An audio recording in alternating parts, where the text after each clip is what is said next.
Most people are going to go their whole lives without ever getting to the root of the issues. There's people who are 50, 60 years old who might watch this right now and be like, oh shit, I've gone my whole life this way. And I think you have to give yourself the opportunity to see that, like, it took me this long to get there. It doesn't mean it's going to take me that long, yet I'm going to play the game as if I'm expanding the time horizon and say, okay, for the next 50 years, this is going to be like this. If someone listening or watching is in this space, that individual has everything they already need to change. And it's really uncomfortable to hear this, but it's look in the mirror and just don't look away. When you realize that you were the only person that can make this decision, and you were the only person that can weigh these costs, and you're the only person that can feel and experience this level of discomfort, you realize you're most responsible for it.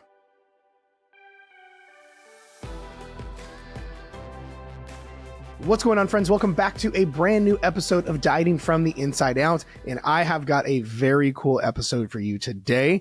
This is my first poolside episode, so to speak. So recently, back in at the time of recording this, the intro, back in September, I was out in Las Vegas with my good friends Chad and Far with Beyond Built Training, and I was being interviewed on their podcast. If you haven't listened to that, it's dope. You should definitely go check that out.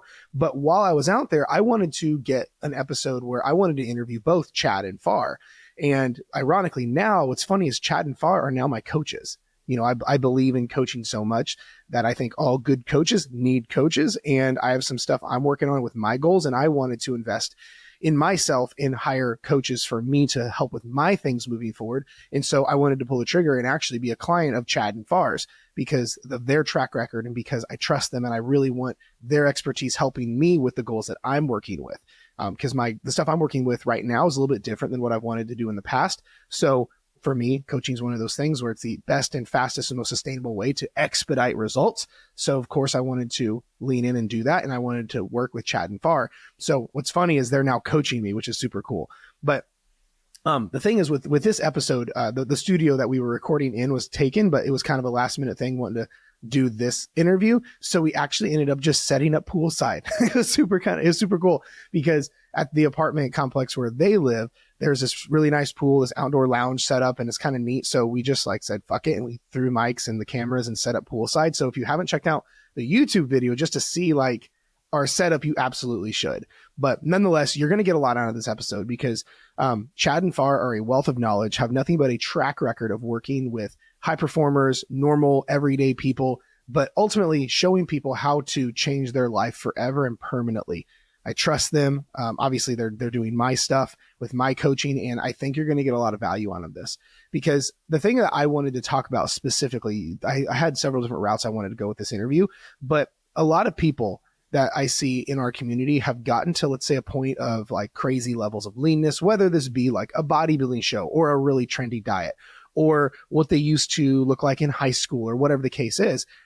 And now that they don't look like that anymore because it's not sustainable, it's not practical, it's really, really hard mentally to come back from that, right? That's the problem with having a goal that is unsustainable is that means you'll never be there consistently, right? Now, the cool thing is Chad and Far work with a lot of high level athletes. So like bodybuilders and physique athletes and things like that. Chad just actually went through this big phase of bodybuilding. He did the bodybuilding the right way, right? Like we see bodybuilding where it's mostly done the wrong way with really unsustainable things and really bad tactics and things that aren't so good for you. Well, Chad went through his bodybuilding and where he was actually competing, did it the right way, but it's still one of those things where you look this way on a stage and you don't look like that all year round. So I wanted to talk to him about how he himself went through that and his how he helps his clients through that, where they don't come off of their season of doing shows and they're not just body dysmorphic as fuck, because they don't look like that anymore, right? That's the problem is a lot of people listening to this either have done things like bodybuilding or looked a certain way in high school or did some really unsustainable things, got down to a really, really low body weight in a whatever, I'm trying to think of the words I'm trying to use, their body composition was just so lean or so to a certain place where it just wasn't sustainable long term. So them going to a normal place that still looks incredible is still so different. And a lot of times people have a lot of issues with that. So I wanted to hear both of their take on that. Then we got into a whole bunch of other stuff on how to truly change your life, mindset, inner work, the whole 9 yards. So I know you're going to get a lot of value out of this. So you're going to want to stick around for the whole thing. If you have not yet subscribed, be sure to subscribe to the show. I'll get the interview on and I'll talk to you in just a second. Fellas, welcome to the podcast. This is one for the books. I feel like this is a first. Best one I've ever done. Is it really? We just started. That's This right. is your first in-person podcast. This is my first in-person podcast. Nice. So It's a blessing. this is a blessing. So I appreciate both of you guys letting me use all of your equipment. It is all of our equipment. Shout out. That's shout right. out to Sure. That's right. Shout out Sure to did the job. That's right. Guys, this is super cool. This has been a good couple days. So I don't think my audience probably knows who either of you are. So give a little bit of an idea of who each of you are. Then we'll get into all the magic. Other than just like bald sexy and hatted sexy. So My name's Chad Morgan. I'm an online fitness coach at Beyond Built Training. I got into coaching in 2018. I was a junior in college at the time, just doing it out of the dorm room, charging like $50 a month, writing Microsoft Word plans, going to school for business, not really knowing why.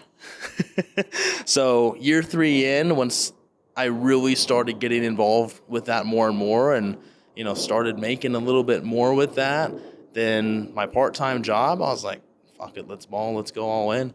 And amongst this journey, I've been blessed with many opportunities where I've met amazing people, that I'm not here without those people today. I'm not here without these opportunities today, these trips, these vacations that I've been on. So yeah, it's been a journey. It's been a ride. I went all in 2018, and Beyond Built is where it is today. We're over 200 clients, 7 coaches. We live in Las Vegas, Nevada. It's a fun time. It's a great time. I love training. I love sports. I love being an athlete. I love being in the best shape of my freaking life. And I love podcasting. So I'm happy to be here. I love it. Yeah, I love it. Podcasting in front of a pool exactly. over this way. 100%. What you far? You want the tea? You want the tea on 4? Yeah. That what you want? Let's hear it. All of it. I'm far. I guess I work at online fitness. He only coaching guesses. company. He doesn't know. Yeah, I don't know. No, I know nothing. No is ego. So he No, doesn't know. exactly. I'm at beyondbuilttraining.com. I didn't even give you a handle. I could just give you beyondbuilttraining.com. Right. No, we've been doing this for 3 years together. My background started in corporate. So I did the whole corporate thing for like 5 to 6 years. When I was in school, I was studying training and nutrition when I wasn't spending time in accounting classes and messing around. And we get to do this now. I've been able to personally get certain experiences in like the professional sports setting and things of that nature in the NBA and the NFL, meeting really cool people in business. So I get to do a lot of this stuff in our business that is much more like, where are we going? How are we getting there? What does that look like for the future? And that's where most of my investment is as a individual in the company. But love coaching. It's pretty easy to me, in my opinion. It's a very simple process to get things to happen. So that's far in a nutshell. Love that. So here's the thing, and this is what we were talking about earlier. So for those that are listening, I came out here so I could, because we just did an episode on your guys show, and that'll be a lot of fun. So they can go check that out. But we have with you guys, since you're so good at creating athletes and getting those athletes to perform really well, especially like in the bodybuilding world, right? And we have a lot of people that listen to my show who are either in that space or they are having a hard time coming off of that space. They reached, like, we'll call it the pinnacle of their physique, right? They either did a show or they reached a point of leanness or aesthetics or whatever the case is, but it's obviously unsustainable. You don't rock that shredded bodybuilder peeled that you get on stage all year round. And I see so many people who they reach the pinnacle for them of whatever that looks like, and they struggle with the balance of living normal life, having experienced that. Everything from their relationship with food to their relationship with their body. Like I talk to a lot of people right now who they will reach that point, and it was unsustainable. It was for whatever, an event of some sort or whatever. They just got to that point, and everything below that, like normal life, is self-deprecative, body dysmorphia like crazy. How do you guys handle helping people with that side of the dark areas of that? So there's a couple of things. One, I think for us, I'd say a good chunk of the people who actually come to us come for a lifestyle change, and then competing as an after product. Really? Like, yeah, 100%. I think obviously we've had the fortune of working with like people who are great in bodybuilding, great in sport, great in powerlifting. Like, we've had some really good opportunities. And then obviously people do come and want to compete, particularly on our rosters. But most people who are coming to us, they're actually coming like, I want to just get in shape, get a little bit better at like my physique or lose some fat. And if I'm looking from it from that standpoint, because you're starting from, I just want to make a lifestyle change, your baseline behaviors and where you start at makes it a lot easier to go into that competitive endeavor and not necessarily turn it into your identity. Versus if I look at the people we have that have competed, or if I even look at like personal experiences in sports, the difference, and I think the challenging thing for most people is to be able to contextualize like just how much time you've spent doing something, one, and then two, also understanding that your process away from it actually looks pretty considerably different. Like I think the one thing that comes to my mind when it comes to bodybuilding, or I mean, he's just coming out of bodybuilding and changing like what he's doing. But I think the big thing that a lot of people miss is like your actual activity levels, particularly if you're hyper competitive, were pretty fucking high, right? So like if you look at athletes, usually they're fat after their career is done. Sure. And that's not because they have like these shitty habits. It's really because they're intaking about the same, but their activity levels have significantly dropped off. And I think for the individuals we've worked with, both whether they're coming from lifestyle and then going to competitive, or they're competitive and now just trying to get integrated back into real life, it's often being able to create some context around like, where am I going, or where was I, and what does that look like now? And once you start to realize those things and you realize it doesn't actually need to be that extreme to begin with, that transition becomes a lot easier. I think we were talking about it in the car before dinner, and we were talking about you. My big thing in training is it's like, if you just make it super simple, like really, really simple, and you don't add unnecessary components and complexity, when you transition out of an athletic career, or as you're trying to improve an athletic career, it doesn't turn into this fiasco where you can't live your life, but also you can't get better.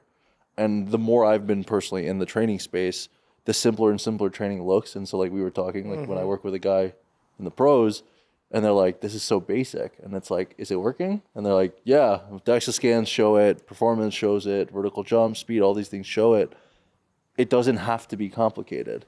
I think we live in a world where what seems sexy is the people on the internet who put the safety bar on their shoulders and then put the trap bar in their hands and then put a chain around their dick and think that like that's the answer, right? Or it's like, yo, I got to do 6 days a week and 2 days of arms, but I got to do the 500 arm rep workout set. And it's like, Liver King said it. So and it's like there's so much unnecessary complexity that I think if you create a simple system, then you just start to think about, okay, what is my necessary energy capture that I need to sustain whatever my next performance is? And then I moderate that 10, 20, 30% max. Got it. Depending on if I'm an athlete and I'm trying to get better for a sport, or, okay, I'm just trying to be in shape and be healthy, so I don't necessarily need to eat like a cow. So I think it's really like getting people to make the entire foundation simple, like right off the bat, and then realizing, okay, if I'm going very, very focused on athletic endeavor or powerlifting, bodybuilding, whatever you want to call it,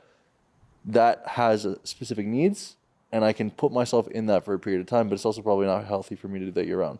On the other hand, if I'm coming out of sport, it's okay that I don't have to do that, and it's actually a lot less total body stress to maintain the lifestyle because I already have the habits. Yeah. So I think it's really just coming down to, for our clients especially, it's like how simple can we make it foundationally so that making the iterations for competitive endeavor versus like, hey, I just want to lose 10, 15 pounds for my wedding at some point, it's not like this massive gap. Because for most people, the perception is, and I'll never forget it, we had a client, Marissa, Chad remembers her, she was like, what's so different about training a bikini girl versus an NBA athlete? I'm like, honestly, like nothing. And she was like taken aback by it. I was like, there's specifics, sure, but like time allotment in the gym, dietary things, like it's not that different. It's just capacity and total quantity looks different, but systemically in the way we try to design the lifestyle is very similar, because I have to be mindful of the fact that like you have stress in other areas of your life.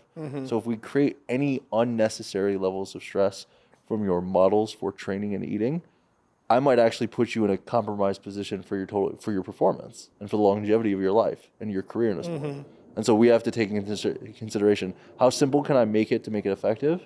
And then iterate or add dose as necessary, if you will. Chad, what about your opinion, especially with you coming off of competing a lot, doing very well, and now you're stepping away from competing? Are you struggling with any of the the physiological things, like with this, you've reached this max over here of like looking like a Greek fucking god. Not that you don't look great, but but you don't look like that all year round. Is there a struggle in that stuff for you at all? That's a really good question. And when you originally, it's like, who's Chad Morgan at the beginning of this? I'm like, I don't know, I'm a coach, I do this. So a little bit of like context on my history in bodybuilding. I started my journey in 2017, fresh out of high school. 2016, fresh out of high school. I was like, let's get huge. And I was like 160 pounds, soaking wet, 6 foot. And when it originally started, it was, let me put on size. I want to gain 15 pounds really bad. And I hit that milestone and it was awesome. And then that's when I started really getting into like, wow, like I can take my physique somewhere that I didn't even think was possible. I hit this 15-pound milestone. Like, that's huge for me. And that's where it's funny how when you get a little bit more focused and almost a little bit more just into something, you start paying attention to more of it around you. So that's when I started watching other bodybuilders, other people do this. And I was like, wow, they're getting lean, they're getting shredded. I've never thought about doing that. And that's why I first thought about doing it myself. And going into that approach, it actually led to, one of my first mistakes I've ever made with dieting, that to this day serves as a really good baseline for us to educate and serve our clients. Like he said, like most of our clients come to us lifestyle and then want to compete. So we've helped 40 people get on stage for their first time. And I feel like someone's first experience is really vital to do it in a healthy manner. Yeah. So, my first time dieting, I essentially copied the prep of somebody's YouTube that I was watching for like a lifestyle diet, right? But I was doing his online transformation challenge. But like that's all that I knew about dieting. And I think as time has went on, I kept making mistakes every time I dieted and every time I prepped. I wasn't fully aware of how I was making them. They just accumulated. And this last prep that I did last year was the first time where like across the board, it was the easiest it's ever really been. So by copying that influencer's diet, I crashed myself. I got really lean in 5 weeks, but the challenge was 12 weeks long. So I just had to drag it out. It was under eating during the week. I figured out that I could have cheat meals on the weekends. You probably can think about what happened next. So went down that path. Recovered myself from that, built on for the next year, and then decided to compete. The first time I went into my first ever show, I coached myself, and I'm really grateful that I did it because of the lessons that I learned from it. Again, did I do a pretty good job? Sure. There were some contextual mistakes that I made in terms of like just training too much, thinking that in order to retain tissue as much as I possibly could, I would need to strength train and do like 5x5 squats and do a lot of volume to hold on to it, not knowing that was actually burning through my tissue. And that prep alone taught me something that is super valuable. And it's that if your performance declines during prep, which a lot of people on the outside think to believe it's going to happen because you're getting to an unhealthy level of body fat, you're going to lose muscle, you're going to lose your strength. I burned through it and I just thought it was normal. And that made that prep miserable. There's nothing like going to the gym and just hating it because you're going to feel like shit. And so that's what that prep was. And I just thought prep was that way. The next prep was with a coach. It was a fairly similar approach across the board. I was better about not having 4 monsters a day and better about not having 10 pounds of cauliflower rice to keep myself full. So my digestion was better, and that was the improvement, but my training still sucked. I burned through a lot of tissue. Technique was terrible. This last prep, it was the first time where I progressed the whole way through. It was the first time where I retained a lot of tissue. I stepped on stage 20 pounds heavier. Now the context is I did use BEDs for this prep as well. 2 calorie adjustments the whole time. I never got below 2,400 calories. Now everything is like context dependent to me. So is that going to work for everybody? No. But it taught me that this can be a much more simple approach. It taught me that I don't need to be doing as much training volume. It taught me that technique and how you move the weight during a prep and outside of a prep is everything. And it also taught me that you can take breaks through the prep. Through the prep, I had about 4 breaks in which I brought my calories back up to maintenance and backed off training completely. And so it was about a 16-week prep. But it never felt like prep until the last 4 weeks. It just felt like a normal diet because I had time to rest. And that really opened my eyes to things. And amongst this whole time, as I've made mistakes and haven't had the best experiences, I've been so grateful for all the lessons, but one thing has carried this through to be sustainable. And one thing has carried this over into my lifestyle, even now to this day, and even between those shows. I've always been into competing for the feeling of what it's like to just feel so accomplished on that day, as immediately as you get off that stage. And the way I've seen it is I've gone to the side of like wanting to win, and I had a bad experience. I've also gone to the side of, you know what? I don't care what happens today. I've already won because I got here. Yeah. Right. And going into shows with that mentality and just looking at, all right, I have X amount of days until this show. If I complete one win a day this whole way through, that's the accomplishing feeling. That itself, going after it for the feeling and not trying to win and not playing not to lose, has made this process sustainable. And that's carried over into where I am today in coming off PEDs. I decided to come off. I decided to step away from bodybuilding and take a hybrid lifestyle approach. If I look at all the mistakes and all the lessons and everything that I've learned, I've been able to take all that with me and now intuitive eat. I'm not tracking macros right now. Right? I know that in the gym, I don't need to be exerting myself. I don't need to be pushing myself super hard. I don't need to be going to war every single day just to feel something. Like, I can take a step back now and enjoy the process for what it is. And if I look back at it, I competed for a feeling to win each day. I competed for a feeling to feel accomplished. That's what fitness is to me. If I look at all of it, that first 15-pound milestone was amazing. That accomplishment was everything. So although the context of the accomplishments have changed throughout my journey, I've always been connected to the feeling of the accomplishment and also who I become and what I learned during the process. And so for me, like, in coming out, the lens in which I look at my body, the lens at which I look at my journey changes, and I see my body in so many different iterations. And today I'm not the strongest, I'm not the leanest, I'm not the biggest, but I feel the most balanced, I feel the most whole, I feel the most fulfilled with my journey. And, you know, the way I see it is like, I go through every experience in this journey for a reason. And that's what I can really take forward with me and get to give to the people that we serve today.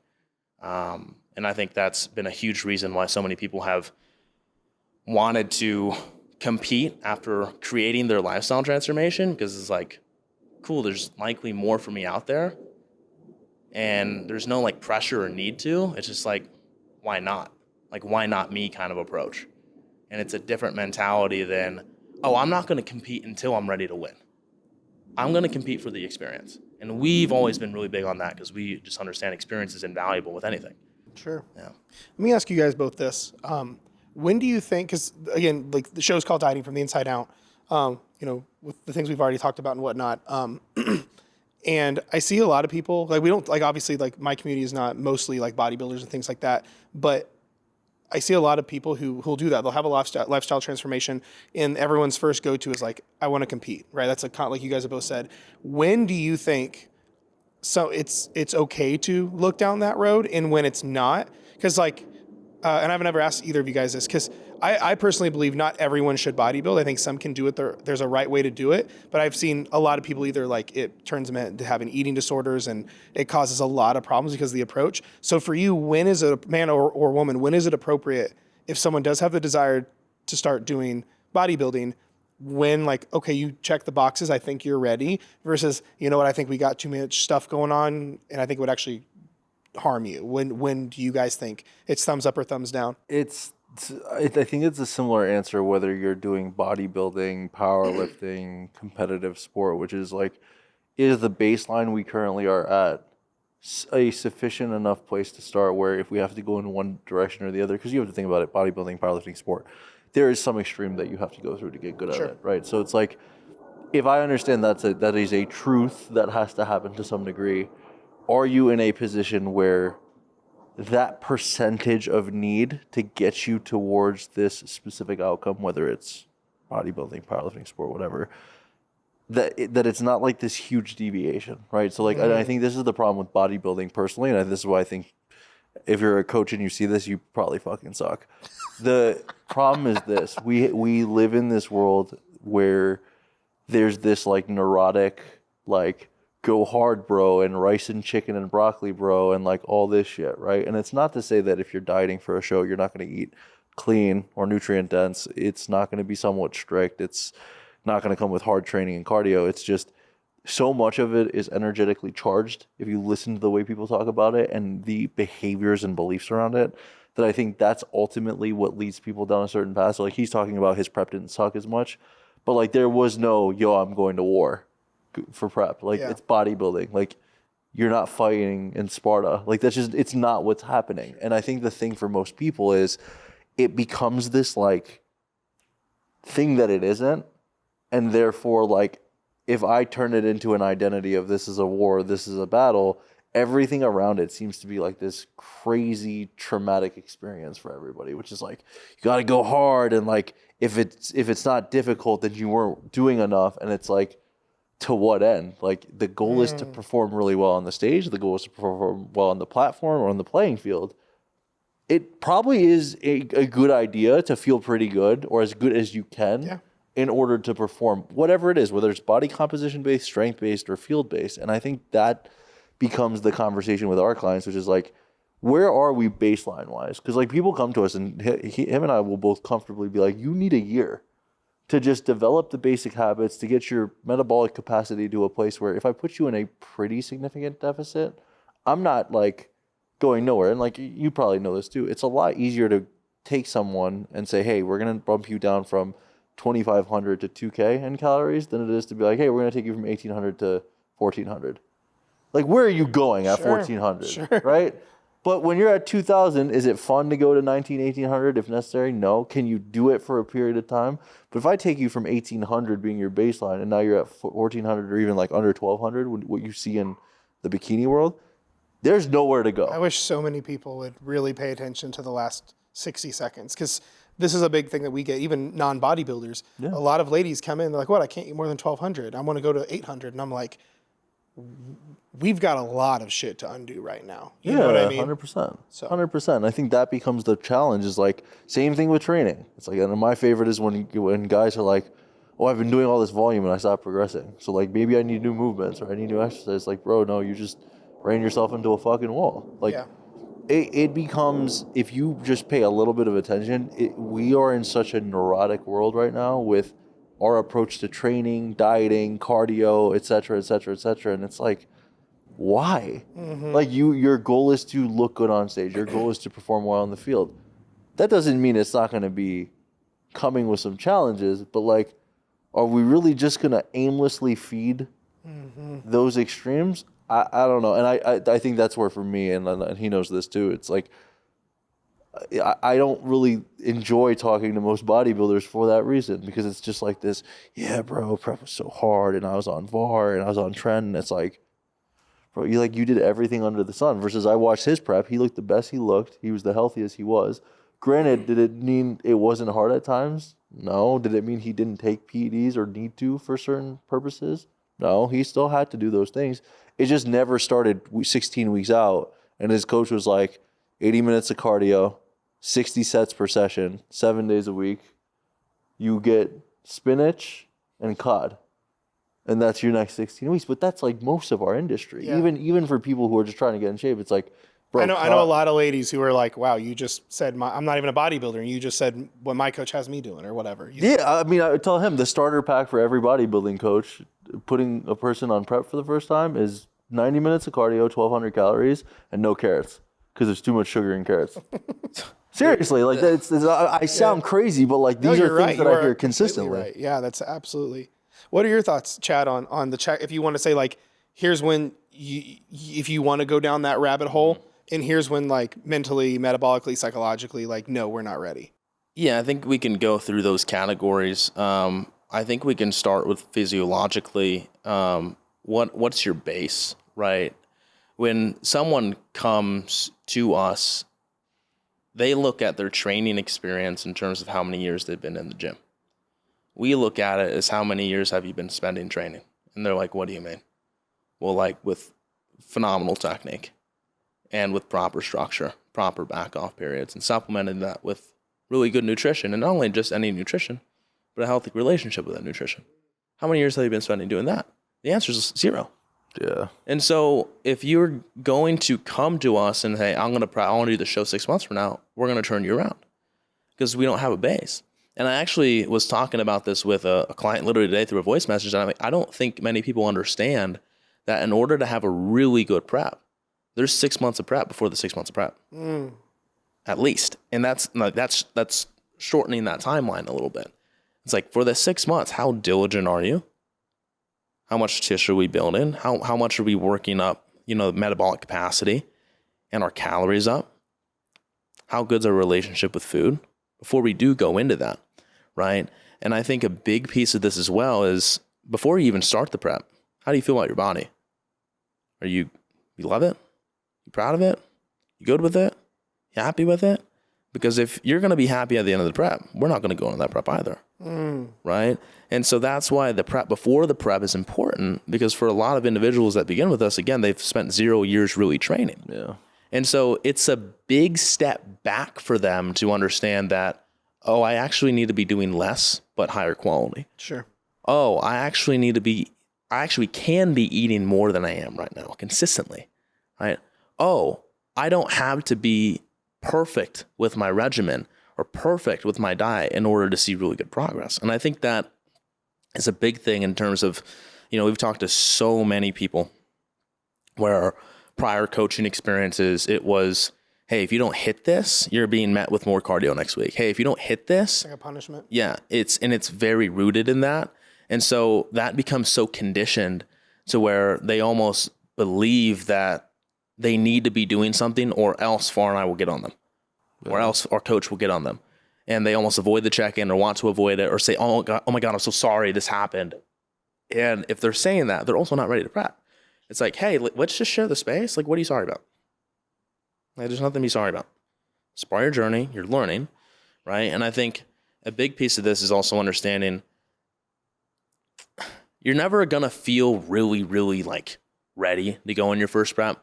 I always tell people your first show is going to be your worst show. You can't go into this with with an expectation of I'm going to win it all. I'm going to win my first show. Have we had somebody win her first show? Yes.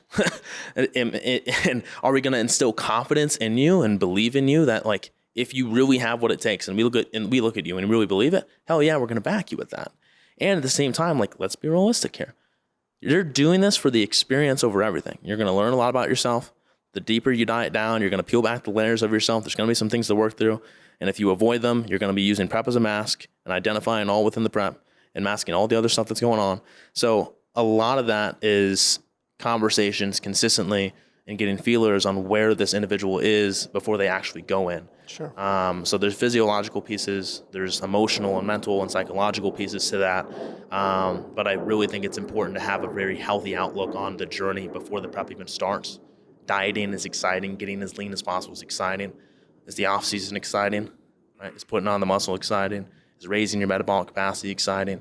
Do you love your diet? Do you love what you eat? Do you not feel this pressure to be perfect and working with us? Awesome. Those are some really, I would say standard things that we really look at and get our clients to. It's funny because by no means like if someone came to me and says I want to do a prep, I would literally turn them away. Like that's not what we do. I would actually send them to you boys. But what's funny is the way that you just described, like your checklist are like, all right, you pass, you don't. Like as far as that, it actually sounds very similar to the way that we look at someone even going into a fat loss phase. Like what we explain to people who apply for coaching is our coaching 3 stages. Stage 1 is called dieting from the inside out. Stage 2 is called boring fat loss. Stage 3 is called maintenance mastery. And everyone and the periodization of it is if we're like most people who come to us, they're binge eating, they're unconsciously sabotaging, their relationship food is horrible, their metabolic rate is trashed from like starvation diets and stuff. And I'll tell them out the gate, like, yo, we're not going into fat loss until you graduate stage 1 and you check all the boxes. So binge eating has to have stopped. We have to get calories at least to this point. Your mental space around food has to be like this. And then, only then, can we go into stage 2 where we can actively put you into a deficit and try to get more aesthetic goals from an expectation standpoint. Everyone's like, okay, that makes sense. but how long is stage 1? I really want to go into stage 2. Hey, I really think I'm ready for stage 2. And I'm like, whoa, hang on. Because, well, do you check that box? No. Do we check that box? No. Okay, then we're not ready. So I think it's interesting how it's kind of similar, and we don't even bodybuild coach. Like, you know what I mean? I don't think it should be different. That's the thing, is it's so common knowledge to believe that that's different. This is the thing. I feel like if it was common knowledge, a lot of us wouldn't have a job. Well, I'm saying that it's common knowledge for people Yeah. to believe that prep is this way. Yeah. It has this story written all over it that it's unhealthy. Your relationships are going to suffer. It's selfish. It's extreme. Those are all the labels people attach to it. And I'm like, it doesn't need to be that way. Doesn't have to be that way. For something like bodybuilding being, and this is one of my things that I don't agree with about bodybuilding, is everybody calls it a sport. And I'm like, for something you guys call a sport, you sure as shit don't treat it like one. What do you mean? What you just said, which is like, these are the boxes we're going to check. We're going to periodize. Not a concept at all for most bodybuilding coaches, right? So it's like, you're going to call this thing a sport, but it looks more like fucking war on purpose. It's all like this. And it's like, if we just treated it the way we are calling it sport, we'd probably find people healthier and better after the fact, or better and more productive at it. It's the same thing with health stuff. Like, you're talking periodization, that's a sports concept. So it's like, if you're applying it to lifestyle people and it's helping lifestyle people get better, imagine what it would do for people trying to bodybuild or powerlift or whatever. But no matter where you look, and especially in the fitness space, there is none of that. Sure. There are a handful of people. There's the Dr. Mikes of the world. There's the 3D-MJs, the RPs. But you don't really find people who see it through the lens of that perspective. And so you end up in the same situation. It's like, if it happens in the lifestyle space, I can promise you it happens in sports, it happens in powerlifting, bodybuilding, you name it, it's happening. But it's because the argument is always, oh, it's not a one-size-fits-all approach. And it's like, correct, but periodization is not a one-size-fits-all approach either. Just like you said, it's like, we have to check certain boxes to get through stage 1. But stage 1 can look very different for you 100%. versus me versus him. But it's just a principled idea. Yeah. That's good. That's really good. So let me ask you guys this, and this is something I always like to ask like higher level thinkers in this realm. We were talking about on your guys' show. It's one of the most, like we talk about, overused concepts is, and because we got my perspective of it, but we actually didn't on your show get to your guys' perspectives of this. Because we hear all the time, like, enjoy the process. It's and I would agree, it's one of the most important overlooked keys to this game. But I don't see very many people teaching principles on how to enjoy the process. You just hear the high level coach or the fitfluencer who likes to eat chicken and rice when they're bored. Hey, just enjoy the process. Just whatever. But for someone who hates the process, how do you teach them to enjoy it? I'm looking at one thing that stands out to me, and it's community. I am not here on this couch without that. And I have not gone through bodybuilding without some piece of that. The first ever show that I did, one of the biggest pieces of that I enjoyed was I went in it for fun. Like, let's see what this is like. Let's challenge myself. Let's experience it.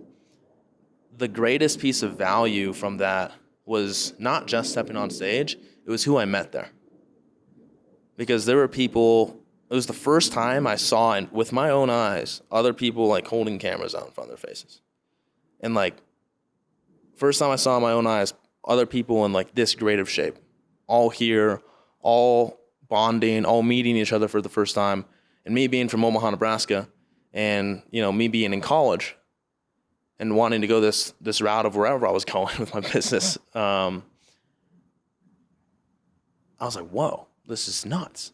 And my immediate response was like, if they can do this, like, why can't I? And I immediately went home and got a camera.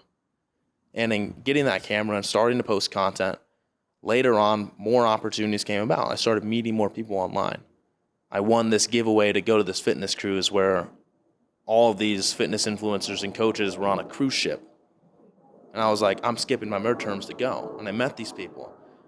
And again, that was the first time I was around people doing this full-time career-wise. And I was like, if they can do it, why can't I? I dropped out 2 months later. So the way I see it is enjoying the process is being around people that mirror what it is that you truly want. And the only way that you get to those opportunities is by focusing on what you want. Focusing on challenging yourself. focusing on, like you said, pushing your potential, seeing what out there is more for you. Not that you need to, but just simply because you feel called, and being willing to be curious and explore that and be like, so what if I fail? Yeah. Like, let's go have fun, right? And if that's the purpose behind it, and you're looking to simply learn about yourself, which I think is another pillar of this, that's a big piece. But I really think that being able to get seats at tables with people I never expected to be at, learn from them, communicate with them, become friends with them, build relationships with them. It's like what I mentioned at the beginning of this podcast. It's like I'm not here without all of the relationships that I built in my life, past or present. And I'm such a big believer in community, in being around those environments, learning from those people, having the space to feel heard and seen and understood, and be like, hey, these are my goals, and not being shut down about it, but like, yo, dope, tell me more, right? And I feel like that's what people need the most. We're community-minded people. We're not meant to do this alone. And, you know, I've always been, I think we all are at some capacity, just observers. We like to soak it all up. And I think that if you feel called to something, you're going to find yourself soaking up more and more of what you actually feel called to. And it's very easy to, early on, as you're soaking up more of this and looking at more of it, to like shut it down and compare yourself and make fun of these people and judge these people as kind of your protective mechanism of pushing yourself away from it, because you're just actually afraid to become more like that or have more of those things. And when you become aware of that and you just open your mind to those things, your life can completely change. And so I feel like people are being called towards things all the time, and it's all on the premise of community and others. So I think a big piece of enjoying the process is not doing it alone. I'm not here without a support system at all. So that's good. What do you think, Far? I think the answer that I always come to now is, and I think the thing that rings to me is experiences with like older people, which is, if you ever meet someone who's, you know, lived a long life, lived a good life, done meaningful things, or built great businesses, or had certain experiences, like a lot of people will look at them in their elderly age and say, okay, wow, you lived like a really extraordinary life, right? Like that's a common idea. And I think from talking to them, if you actually listen to them talk about the life, the things that they valued the most were very simple little things, right? Like very ordinary type things. And it's in the word, it's extra and ordinary. So like, if you're going to learn to enjoy the process, you have to just appreciate the fact that there's going to be a lot of ordinariness, if you will, and an excessive amount of it. And I think when you start to see it that way, it just becomes easier. Like I think for some of our clients, like they'll say like, you've been training the same way for 15 years. Like, why is that? It doesn't get boring. And I'm like, no, because like I can see where a rep can be better, or a set can look differently, or like 5 pounds is 5 pounds, and like this weight on the bar versus this weight on the bar 5 years ago just doesn't look the same, or how I move or how I feel. And so your reference point is in these very simple little details that often get overlooked because so many people are attached to like this outcome that they're looking for. And so for them, my biggest thing is always like, learn to appreciate the simplicity, because the things that make things great aren't like the fact that they're massive or they're this like esoteric idea. It really comes down to like how long could you sustain the simple thing, because you ultimately just ended up outlasting everything. So I think that's the benefit for a lot of people, is like, if you're going to be able to do this well and for a long time, you really have to learn to appreciate these very simple little things, which like in hindsight don't always seem to stack up, because, you know, day by day, one day's great, one day's not. And then all of a sudden you look up and it's like what you think is a shitty day now, if you use the reference point of the last 5 years, it's really not. Yeah. So it gives you a lot of perspective. That makes sense. Why? Let me ask you this then. Along those lines, I know a lot of people, like, they struggle with that. Like, I mean, one of my life mottos is simple scales and fancy fails. Like, it's one of my like life mottos for me personally in so many areas of everything. But so many people in the weight loss space or in the transformation space, they're like, along these lines, change one workouts every week, change your nutrition on the week to week change. You said you went through your whole prep, your entire prep, and changed your nutrition twice. Like your entire prep. Or they're wanting constant, like we'll have clients or people struggling with their inner game. They're like, well, I need a new journal prompt. I need a new meditation. I'm like, no, you don't. You need to get better at sitting in fucking silence. You know, so for you, why do you think people are like that, especially in this space? How deep of a can of worms do you want to go down? Because the podcast is dieting from the inside out. All right, so you crack that motherfucker I'll give you what I think really happens. I think 80% of people grow up in households that are not loving, safe places that they think they are, which then leads to a lot of nervous system dysregulation. And so if you grew up and you felt unseen, unheard, unloved in any capacity, and I think a lot of people don't even realize that they went through this, right? The thing that feels safest to you is when there's some level of glorification or some identity around an image of something that you think should be, this expectation that comes into play. And that feels safer, much more comfortable, much more like home, if you will, and normal. And when that becomes the thing, whether it's your relationships, whether it's your business, whether it's your friendships, whether it's your diet, your training, if something feels normal to you, you will by nature gravitate to it, and you might not think it's normal, but your nervous system is telling you that is the thing, right? So like if you look at relationships where both parties are completely emotionally immature, it's like, yeah, the reason you're attracted to that person is because they mirror exactly what you are, and so because that feels safe, comfortable, normal, and common because of how you were raised or your relationship dynamic with mom and dad, that's what's going to seem normal, that's what's going to seem right, that's what's going to seem great for you. And so when I look at it from the outside, it's like most of this is just watching a bunch of like adult children, for lack of a better term. I would agree with that completely. And it's like, that's not what most people want to hear and want to accept. But like, if we get really into it, it's a parenting conversation.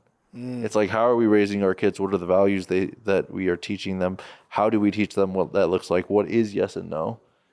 What is our standard for society as a collective?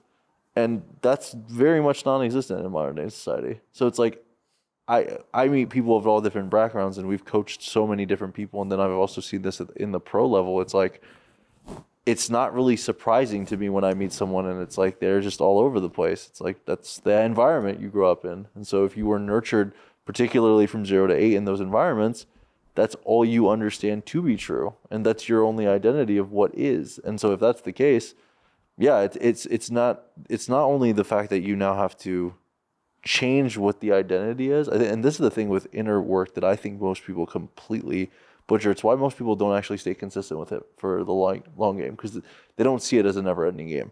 But the thing that they don't realize, just as much as you are now learning things to be true, you now have to unlearn everything that you believe to be true, right?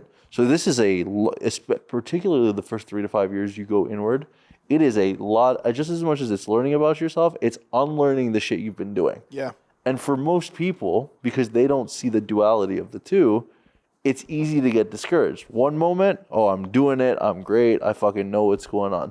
The next minute, a whole nother identity crisis. And it's like, him and I have talked about this, and we've talked about this with our clients who want to dive into it. They're like, does it ever change? Does it ever end? I was like, dude, I'm 10 plus years in this, and I hit my place 5 years in because I got exposed to it earlier. But like, at some point, you just accept it's a never-ending game. You're going to learn forever and ever and ever, and there's always going to be something else, or just enjoy the ride.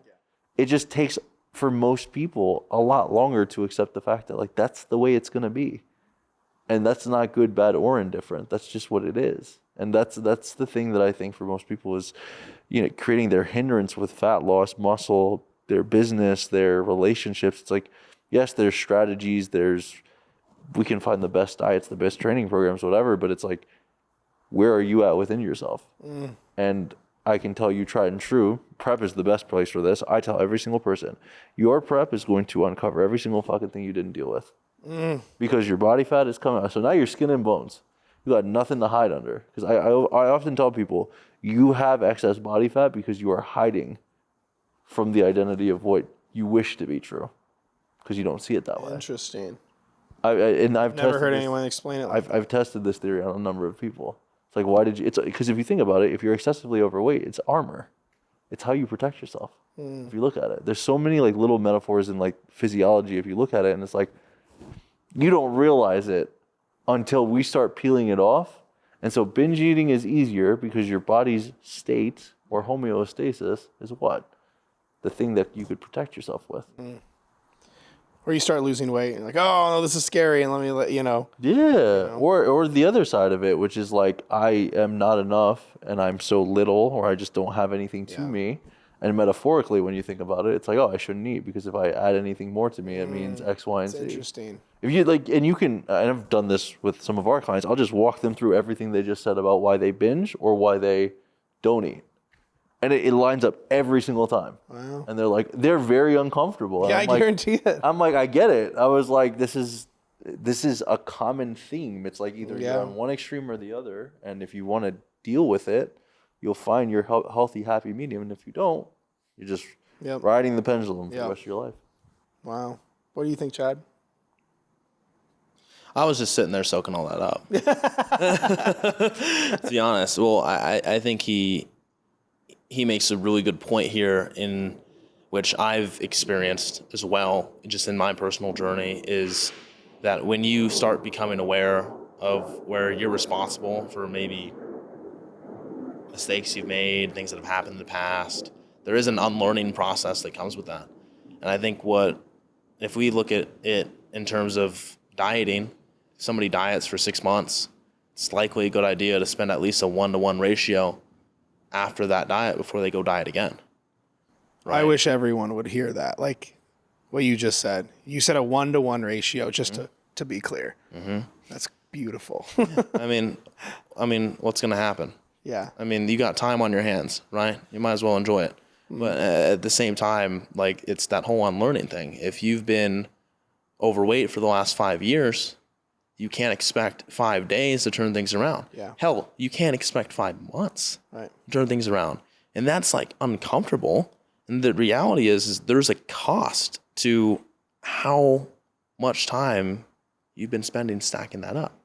There's a cost and there's a price that you need to pay. And that sucks. And it's like, that cost is going to keep getting greater and greater and greater and greater and greater the longer you don't address it. Mm-hmm. I'm curious how you would walk someone out of this.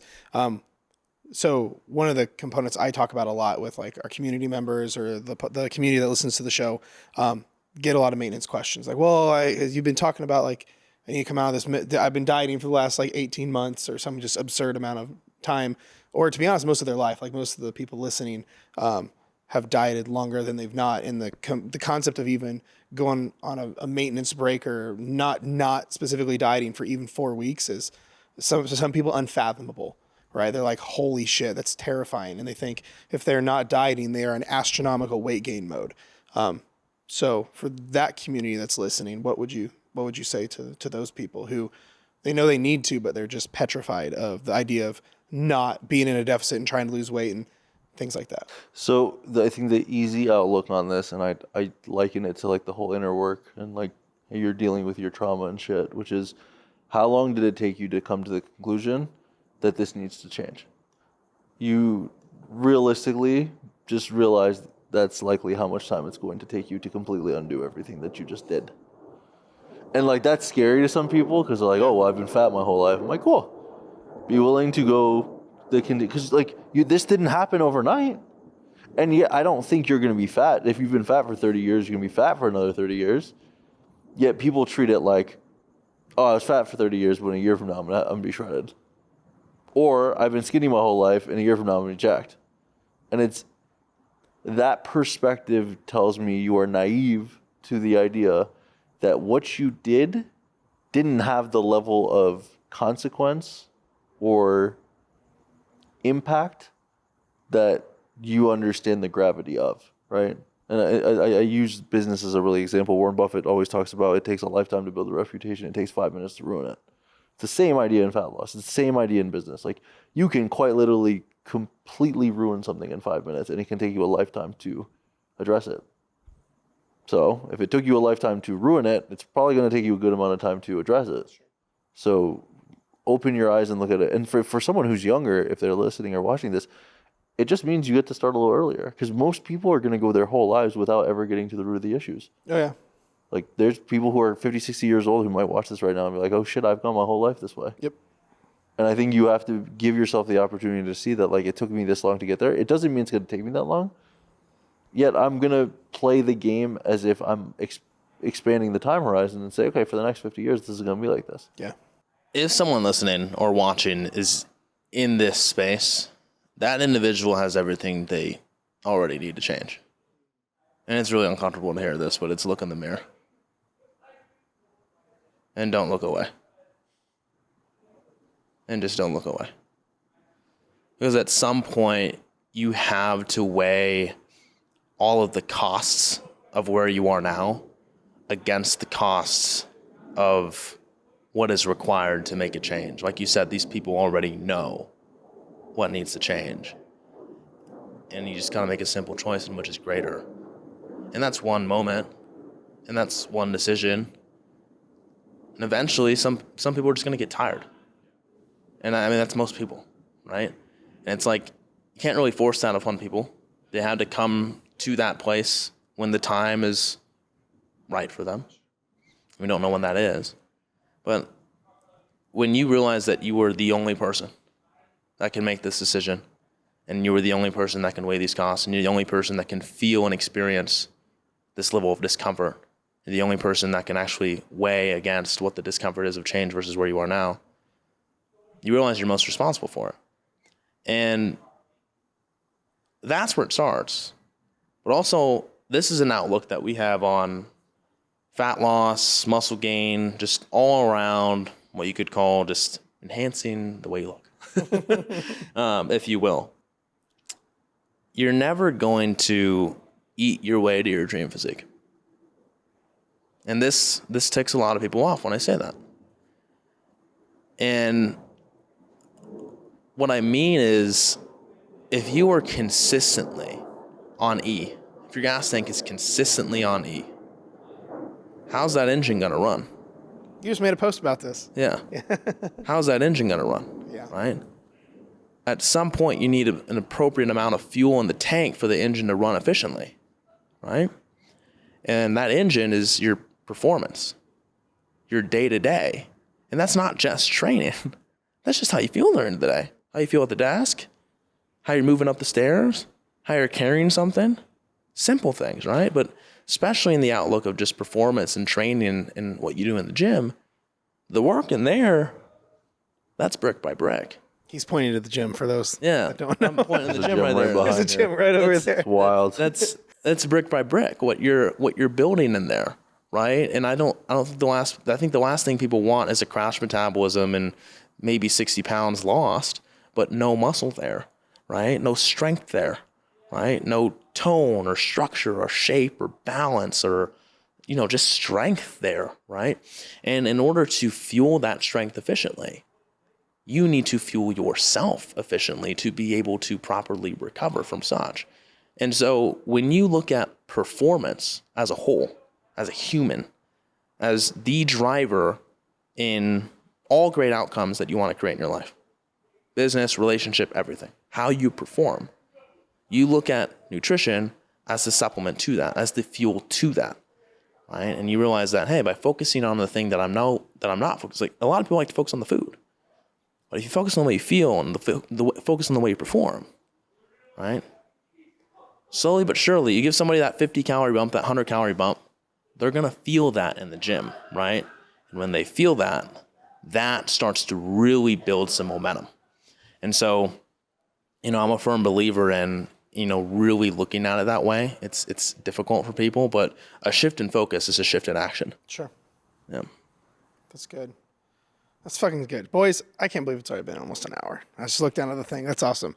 Thank you, boys, so much for doing this. This is the whole week's been awesome. I appreciate you guys having me on your show. Of course. And for filming the first ever in-person Dieting from the Inside Out. Love that. At 9:30 at night. Actually, for me, so this is Vegas time, so this feels like 12:30 p.m. or a.m. my time. bed. But We're just getting started. that's right. We're just getting started. We're gonna record all night. But where can people find you guys and all of your stuff and resources? You can find us at Beyond Built Training on Instagram. We have a community. We're on TikTok. We'll be more on YouTube as it comes. And then my personal is Farshad Sarrafi on all platforms. Because we can totally spell that. Yeah, F-A. He will put it right here. That's like right. right here for everybody to see. FAR is all you need to know. Yeah, just far. I'm far. That's all you need to know. You can find me on all platforms at Chad Morgan Fit, YouTube, Instagram, TikTok, All the things. all the things, man. But most importantly, Beyond Built Training. That's right. That's the good stuff. I love it. Awesome, boys. This has been great. We will talk soon. And we are back. Thank you so much for tuning in today to another episode of Dieting from the Inside Out. If you have not subscribed yet to the show, be sure you do. Be sure to reach out to Chad and Far, say what's up. Tell them that you heard about them on the show and that you appreciated it and all the things. Now, before you go, I do have some things for you. Number one, if you are newer to my content, you're like, I'm not even sure where to get started with changing my life. I have a free course for you in the description. It's called the Fat Loss Checklist. It's literally the most simple, sustainable, practical guide. It's a 5-day mini course on how to lose the weight, keep it off, and not have to worry about it ever coming back on. So if you haven't gone through that, definitely check that out. Number two, if you have not yet joined my Facebook community, you will want to, because here's the thing. Most people need a home base. Very few people should be lone wolfing this thing, because too often it's the environment that controls our success in so many cases. Whereas if you don't have the right environment around you, it's like mom doesn't get it, dad doesn't get it, kids don't get it, your friends are crabs in a bucket, and the husband doesn't get it, and you're just like kind of stuck trying to change your life. It's hard, and we sabotage because of it. So I have a group called Fat Loss Simplified, where it is nothing but a bunch of other people just like you who are all moving forward. It's completely free, all housed in a Facebook community. It's the most glorious thing. I put so much more content in there consistently. We have all this amazing stuff going on. And if you have not joined, you'll want to. It's completely free. I'll leave a link below. And then if you're not following me on my other channels, do so as well. That way you can get some good stuff in your feed. And then finally, if you're sitting there and you're like, man, I'm tired of struggling and I want this completely turnkey, or I don't want to have to think about it anymore, that's what coaching is for. And I have a special place in my heart for my podcast listeners. So if you want to go straight to the front of the line with applying for coaching, be sure and hit the link below and you can go right onto our calendar. Because when it comes to coaching, we don't just let anyone sign up. There's nowhere on the planet you can just sign up and go right into coaching. We have to make sure this is a good fit, go over all the details, and make sure all this looks and feels right. Because at the end of the day, if we don't think we can completely change your life, I'm not going to take your money, because that's not how we roll. So there is an actual application process. We do need to have a call to make sure things are a good fit. All the things, make sure you understand what's about to happen and how the process goes. So if you want to go straight to the front of the line for that, go hit the link in my in the description right now and hop right on our calendar. And yeah, otherwise that is it. I appreciate you. Thank you so much for tuning in. I will talk to you next week on another episode of Dieting from the Inside Out.